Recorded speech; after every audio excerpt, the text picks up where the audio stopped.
जी बेटा, हम लोग लेजिस्लेशन डिस्कस कर रहे थे और उसमें हमारे पास नेक्स्ट टॉपिक अब आ रहा है स्टैट्यूटरी इंटरप्रिटेशन का। सही, स्टैट्यूटरी इंटरप्रिटेशन से क्या मतलब है कि किस तरह एक स्टैच्यू में से उस काम की चीज़ को बाहर निकालना है, मीनिंगफुल चीज़ों को बाहर निकालना है, किस तरह कानून को इंटरप्रेट करना है। अब इंटरप्रेट करने की क्या ज़रूरत पड़ती है बेटा? लॉ भी कभी कभार जो है वो एम्बिगियस हो जाता है। कुछ ऐसे लफ्ज़ हो जाते हैं जिसके 2 महीने निकल रहे होते हैं, कभी कभार वर्डिंग्स क्लियर नहीं होती, तो कोर्ट को इस कानून को इंटरप्रेट करने में मुश्किलात होती है। तो उसके लिए उन्हें कुछ सपोर्ट की ज़रूरत पड़ती है। अब आप पूछेंगे सपोर्ट की ज़रूरत किस तरह पड़ती है, लॉ किस तरह एम्बिगुअस हो सकता है? ज़ाहिर है वो बहुत ही माहिर कानून, पार्लियामेंट में इतनी रीडिंग होती है, इतना लंबा प्रोसेस फॉलो होता है, तो उसके बाद उसमें गलती कैसे हो सकती है? बेटा हो सकती है, हो सकती है। कानून बनाने वाले भी इंसान हैं, उससे भी कभी कभार कोई गलत लफ्ज़, डुअल मीनिंग लफ्ज़ इस्तेमाल हो सकते हैं, जिससे कानून के मीनिंग में एम्बिग्विटी आ सकती है। किस तरह आ सकती है, चले देख लें। एक जगह है जहां बोर्ड लगा हुआ है इतना बड़ा, ठीक है भाई, fine for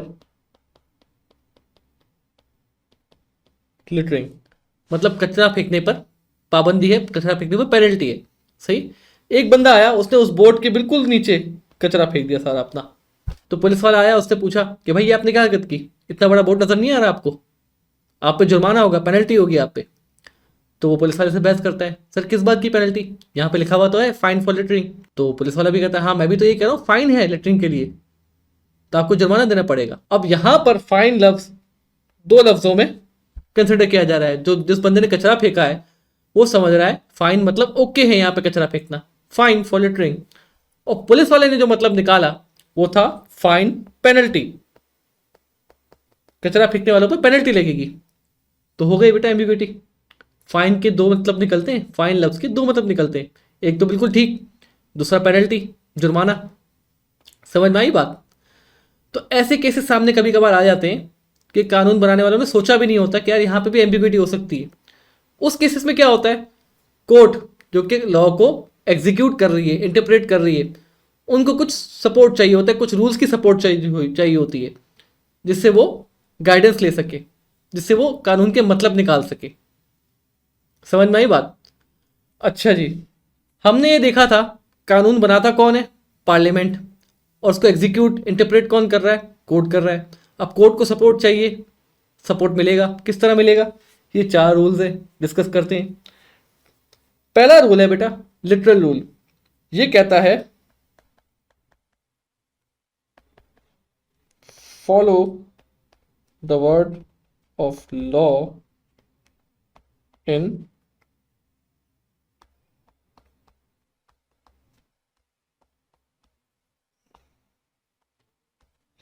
word to word sense में जो कानून का लफ्ज है उसका फॉलो करो, जैसा भी लिखा हुआ है कानून में वैसा फॉलो करते जाओ। ये क्यों होता है बेटा? ये कोर्ट स्टैब्लिश करनी चाहती है सुप्रीमेसी पार्लियामेंट की।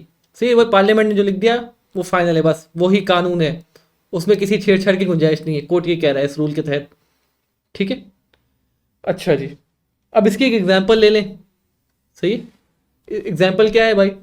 एग्जांपल ये है कि एक फिशर वर्सेस बेल नाम का केस है आपके कोर्ट्स में। उसमें क्या हुआ कि एक दुकानदार जिसने फ्लिक नाइफ जो प्रोहिबिटेड थे, जिसको ऑफेंसिव वेपन माना जाता था, वो डिस्प्ले पे उसने लगाए हुए थे प्राइस टैग के साथ। पुलिस वाले गए उसकी दुकान पे, बोला ये आप क्या कर रहे हैं, आपने फ्लिक नाइफ सेल पे लगाए हुए हैं, प्राइस टैग भी लगाया हुआ है, आपको पता नहीं है कानूनन जुर्म है इसको बेचना?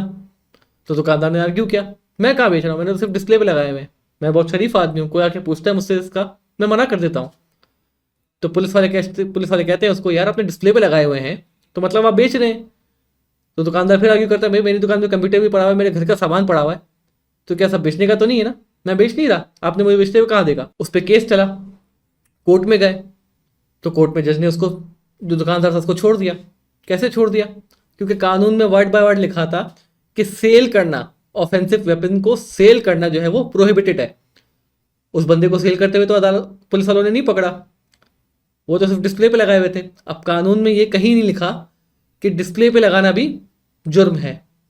हालांकि आम लफ्जों में आम लोग क्लियरली ये बात का अंदाजा लगा सकते हैं कि उसने अगर डिस्प्ले पे लगाए हुए हैं और प्राइस टैग के साथ लगाए हुए हैं तो बेचने का ही इरादा था उसका। लेकिन क्योंकि उसको पुलिस वाले ने बेचते हुए नहीं पकड़ा, तो वहां पे उसकी बचत हो गई। लिटरल रूल बेटा कभी कभार जो है ना थोड़े से एब्सर्ड रिजल्ट मतलब मीनिंगलेस रिजल्ट भी आपको दे देता है, समझ में आई बात। तो लिटरल रूल की वजह से वो बच गया। और कोर्ट ने क्या किया, लिटरल रूल अप्लाई किया, कानून को वर्ड बाय वर्ड फॉलो किया, तो उससे उसकी बचत हो गई। ठीक है, ये हो गया लिटरल रूल। अगला रूल आता है भाई गोल्डन रूल। ये क्या कहता है आपसे, follow the word of law unless it gives meaningless result। अब थोड़ा टाइम गुजरा, सही है, कोर्ट्स ने देखा कि यार पार्लियामेंट के जो अल्फाज है लॉ के वो वर्ड टू वर्ड फॉलो करने में कभी कभार जो है वो बिल्कुल अजीबोगरीब नताए जा रहे हैं। तो दूसरा रूल बना, ठीक है, दूसरा रूल आया गोल्डन रूल।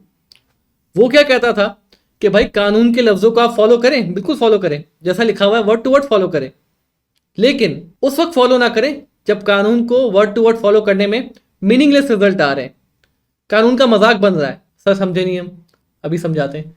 एक और एग्जाम्पल देखें बेटा, यूके के कानून में है कि अगर माँ बाप मर जाते हैं तो उसकी जायदाद उनके बेटों को मिल जाती है, बेटों को या बच्चों को मिल जाती है।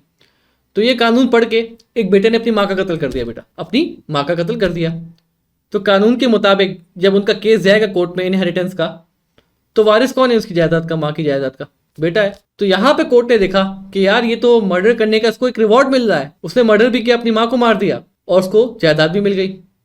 तो यहाँ पे वर्ड लिटरल रूल फॉलो करना, सही है, वर्ड बाय वर्ड कानून को फॉलो करना एक मीनिंगलेस रिजल्ट दे रहा था।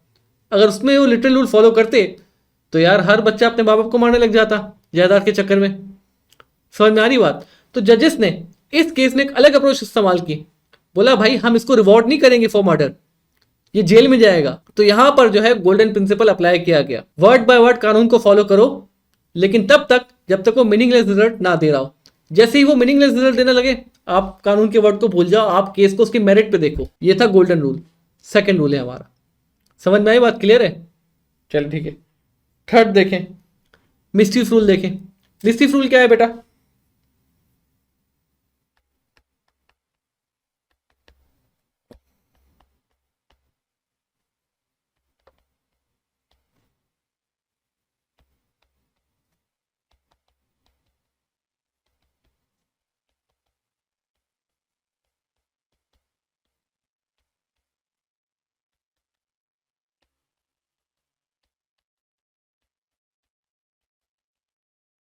चलें ये भी देखें, मिस्टीफ रूल आया। अब ये क्या कह रहा है भाई, ये कह रहा है कि कानून की वर्डिंग्स पे गौर ना करो, कानून की वर्डिंग्स पे गौर ना करो। जो कानून ने जिस प्रॉब्लम को टारगेट किया था उस प्रॉब्लम को आप सॉल्व करो, उस प्रॉब्लम को टारगेट करो। प्रॉब्लम यानी मिस्चिफ, ठीक है भाई, मिस्चिफ यहां कहते हैं प्रॉब्लम को। मिस्चिफ रूल आपसे कह रहा है कि कानून के लफ्जों को भूल जाओ, भूल जाओ कानून की किताबों में वर्ड बाय वर्ड क्या लिखा हुआ है। वो कह रहे हैं कि जिस प्रॉब्लम को उस एक्ट ने, उस कानून ने टारगेट किया था, जो मसला था एक्चुअल, उसको आप सॉल्व करो। समझ में नहीं आया? चले समझाते हैं, एग्जाम्पल के थ्रू समझाते हैं आपको। एग्जाम्पल आप ये ले लें, यूके में कुछ 1950s के टाइम में after second world war prostitution, women prostitution हद से ज़्यादा बढ़ गया था, खुलेआम सड़कों पे हो रहा था। कुछ खास सड़कें ऐसी महदूद हो गई थी जहाँ पे प्रोस्टिट्यूशन बहुत ज़्यादा बढ़ गया था। अब वहाँ होता क्या था, प्रोस्टिट्यूट्स जो हैं रोड पे खड़ी होती थी, चलते फिरते हर आदमी को तंग कर रही होती थी, चलते फिरते हर आदमी को तंग करें, आवाज़ें लगाएं, छेड़ दें, पकड़ लें। तो हुआ क्या कि ये केस गया कोर्ट में, शिकायत हुई उनकी, केस चला गया कोर्ट में। कोर्ट ने कानून पास कर दिया, सही, कोर्ट ने कानून पास किया, फैसला सुनाया कि भाई सड़कों के ऊपर प्रोस्टिट्यूशन करना, कॉमन प्रोस्टिट्यूशन करना बैन है, इलीगल है, ठीक है। तो उन्होंने इसका भी वे अराउंड निकाल लिया प्रोस्टिट्यूट्स ने। उन्होंने क्या किया, उस सड़क पे ही किराए पे घर ले लिए। अब वो क्या करती, ग्राउंड फ्लोर का दरवाज़ा खोल के या बैल्कनी में से, सही, वहाँ से लोगों को आवाज़ लगाती, वहाँ से छेड़ती लोगों को, चलते फिरते लोगों को, वही सुकून मिला नहीं। तो क्या हुआ, कानून साजी करने के बाद भी लोगों को सुकून नहीं मिला, मसला जो मिस्चिफ था वो वहीं का वहीं खड़ा था। कोर्ट के पास फिर ये केस गया, सी, कोर्ट ने फिर ये फैसला किया कि भाई किसी भी तरीके का ये प्रोस्टिट्यूशन, वहाँ चाहे आप अपनी प्राइवेट प्रॉपर्टी पे हो, अपनी प्राइवेट प्रॉपर्टी पे भी हो, या आप बाहर कॉमन सड़क पे हो, ये नहीं करना है आपने। सही। कोर्ट ने क्या किया, कोर्ट ने क्या किया, कोर्ट ने बेटा मसले को टारगेट किया। मसला क्या था? प्रोस्टिट्यूशन, बेहयाई मसला था। समझ में आई बात? मसला ये था, मसला ये नहीं था कि सड़क पे कर रही है, कहाँ कर रही है। अगर यहाँ पे लिटरल रूल फॉलो किया जाता, क्या सड़क पे on the street common prostitution illegal है, तो वो तो बेटा अपनी प्राइवेट प्रॉपर्टी पे है, तो वहां तो बचत हो जाती इनकी। लेकिन क्योंकि कोर्ट ने मिस्चिफ रूल अप्लाई किया यहाँ पर, मिस्चिफ रूल मतलब क्या कि प्रॉब्लम को टारगेट किया, जो एक्चुअल प्रॉब्लम है उसको टारगेट किया, तो वहां पे कोर्ट ने ये फैसला सुनाया कि भाई अब अपने घर की बैल्कनी से भी नहीं कर सकती, ग्राउंड फ्लोर से भी नहीं कर सकती, सड़क के ऊपर भी नहीं कर सकती, ये बैंड है यहाँ पर। ठीक है, दिस इज मिस्चिफ रूल। चौथा आया, आप देखें, पर्पसिव रूल। पर्पसिव रूल ये क्या है बेटा? Modern version of mischief rule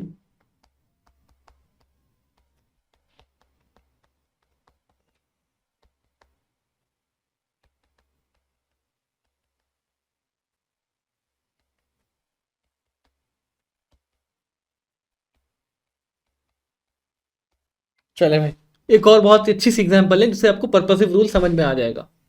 ठीक है, सारे रूल समझ में आ जाएंगे। एक जगह है जहां लिखा है यहां खड़े होकर कचरा फेंकना मना है, यहां खड़े होकर कचरा फेंकना मना है। एक बंदा आया, सही, एक बंदा आया, उसने क्या किया, उसने बैठा और बैठ के कचरा फेंक दिया। पुलिस वाले ने उसको पकड़ा तो उसने कहा यार यहाँ पे लिखा हुआ है खड़े होकर कचरा फेंकना मना है, मैंने बैठ के फेंका है, उसको जाने दिया गया। तो यह क्या किया गया? लिटरल रूल को फॉलो किया गया। ठीक है, इसी केस को दोबारा सुने। दीवार पे लिखा हुआ है कचरा फेंकना, यहां खड़े होकर कचरा फेंकना मना है, बंदे ने बैठ के कचरा फेंका, सही है। पुलिस वालों ने फिर पकड़ा उसको। इस बार पुलिस वालों ने, कोर्ट ने गोल्डन रूल अप्लाई किया। जब बंदे ने आर्ग्यू किया मैंने बैठ के कचरा फेंका है, तो कोर्ट ने कहा कि भाई आपने कचरा तो फेंका है, अब खड़े होकर फेंका हो, बैठ के फेंका हो, वहां पे लिखा हुआ है कचरा फेंकना मना है। गोल्डन रूल अप्लाई किया, उसको फाइन लगी। तीसरा, अब एक बंदे ने खड़े होकर नहीं, बैठ के नहीं, दूर से कचरा फेंका दीवार की तरफ, सही है। तो मिस्ट्री रूल अप्लाई हुआ कि भाई प्रॉब्लम क्या था कि लोग कचरा फेंक रहे हैं, गंदगी कर रहे हैं यहां पर, उसको भी सजा हुई। चौथा चौथा चौथा सेम दीवार पे लिखा है कचरा फेंकना मना है, सही। पर्पसिव रूल की बात कर रहे हैं, पर्पसिव रूल की बात कर रहे हैं हम यहाँ पर। सेम दीवार पे लिखा है कचरा फेंकना मना है। एक बंदा आता है, कचरा नहीं फेंकता, लेकिन कुछ इंडस्ट्रियल वेस्ट, जैसे मलबा, जो बिल्डिंग तैयार का मलबा है, वो कचरा नहीं है, सही, कॉमन गार्बेज नहीं है, वो मलबा है, इंडस्ट्रियल वेस्ट है, जो उसके घर की तामीरात में एक मलबा निकला था, वो उसने उसे लगा के डाल दिया। अब कोर्ट में एक केस गया। अब प्रॉब्लम क्या थी बेटा? प्रॉब्लम ये थी, कानून था कि कचरा, लिटरिंग, कॉमन लिटरिंग वहां पे अलाउ नहीं थी, और ये जो उसने मलबा डाला है वो उस कैटेगरी में नहीं आ रहा, वो एक इंडस्ट्रियल वेस्ट की कैटेगरी में आ रहा है, उसका वहां पर लिखा हुआ नहीं था कुछ भी, क्योंकि वो अलग कैटेगरी है। तो यहां पर्पसिव रूल अप्लाई होगा, यहां होगा पर्पसिव रूल अप्लाई। अब पर्पसिव रूल क्या देखता है कि भाई कानून बनाने वालों की इंटेंशन क्या थी। ये प्रॉब्लम भी नहीं देखता, ये कानून के वर्ड भी नहीं देखता, ये देखता है कि इंटेंशन क्या थी। यहां पर अब इंटेंशन आप देखेंगे तो सफाई रखना इंटेंशन थी कि यार ये जगह साफ रहे, तो उसने मलबा डाला अगर, तो वो कानून बनाने की इंटेंशन जो थी, उसका मकसद जो था, उसको तो फिर भी खत्म किया उसने, इसको भी फाइन लगेगी। तो ये है पर्पसिव रूल। ये प्रॉब्लम नहीं देखता, सही है, ये कानून की वर्डिंग से देखता, ये देखता है उस इंटेंशन को, उस मकसद को, जिस मकसद के लिए कानून बनाया गया था, ये उसको देखता है। तो बेटा ये 4 रूल्स हैं, उम्मीद है आपको समझ में आएंगे। अगर कुछ भी अनक्लियर है तो आप बिल्कुल मुझसे रब्ता करें। ये 4 रूल्स हैं जो कि जजेस को हेल्प करते हैं कानून को इंटरप्रेट करने में। दोबारा से समझें, इंटरप्रेट करने की जरूरत क्यों पड़ती है बेटा? जब कानून की किताब एक है, जब कानून की किताब एक है, सही है, सारे एक्ट्स जो हैं एक हैं, तो क्यों जरूरत पड़ती है इन सब रूल्स की? जरूरत क्यों है बेटा? जरूरत है ना यार, कानून के अलग अलग मतलब निकल सकते हैं, कानून के क्या रिलीजन्स पे अलग अलग मतलब निकल रहे हैं। हम एज अ मुस्लिम्स कंसिडर करें, अगर देखें कि बेटा कुरान मजीद सबका एक है, हमारे पैगंबर सल्लल्लाहु अलैहि वसल्लम सबके लिए एक है, सही है, उनकी टीचिंग्स एक है, तो फिर क्यों ये अलग अलग फिरके बने हुए हैं? क्यों क्यों देवबंदी अलग है, क्यों बरेलवी अलग है, क्यों भाई अहले हदीस अलग है, क्रिश्चियंस में भी ऐसा है, क्यों बैप्टिस्ट अलग है, सही, क्यों कैथोलिक अलग है, जबकि उनका भी बाइबल एक है, उनका भी जो प्रॉफिट उनको मानते हैं हजरत ईसा को, वो भी एक है। तो क्यों अलग अलग स्कूल ऑफ थॉट्स बने हुए हैं बेटा? क्योंकि हर किसी का इंटरप्रिटेशन का मेथड अलग है, हर कोई जो है वो अलग अलग मायने ले रहा है। अहले हदीस जो है वो कुरान के अलग मायने ले रहे हैं, वो हदीस के अलग मीनिंग्स ले रहे हैं। बरेलवी जो है वो अलग मीनिंग ले रहे हैं। देवबंद जो है वो अलग मीनिंग ले रहे हैं। अलग अलग सेक्टर्स जो हैं वो अलग अलग मीनिंग्स ले रहे हैं कुरान के। शिया अलग मीनिंग ले रहे हैं, सुन्नी अलग मीनिंग ले रहे हैं। सही, हर कोई स्कूल ऑफ थॉट्स अपने अपने तरीके से कुरान को इंटरप्रेट कर रहा है। तो कानून के साथ भी तो बेटा सेम मसला है, हर कोई अपना अलग अलग मीनिंग ले रहा है। जैसे कि हमने इस एग्जाम्पल में देखा, फाइन लव्स के 2 मीनिंग निकल रहे थे, समझ में आई बात। तो ये 4 रूल हैं जो जजेस को असिस्ट करते हैं, गाइड करते हैं कि भाई आपने मायने किस तरह लेने हैं। अब ये जजेस की मर्जी होती है, उन चारों में से कोई भी रूल वो उठा के लगा दे, उनकी मर्जी है। अगर वो चाहे कि हमें सिर्फ वर्ड टू वर्ड फॉलो करना है, हमें सिर्फ वर्ड टू वर्ड फॉलो करना है, वो लिटरल रूल लगा दे, चाहे रिजल्ट कैसा भी आ रहा हो। लेकिन अगर कानून उनको चाहिए कि यार मीनिंगलेस रिजल्ट ना निकले, तो वो गोल्डन रूल लगा दे। उनको मसले को हल करना हो जजिस को, तो वो मिस्टिफ रूल लगा दे।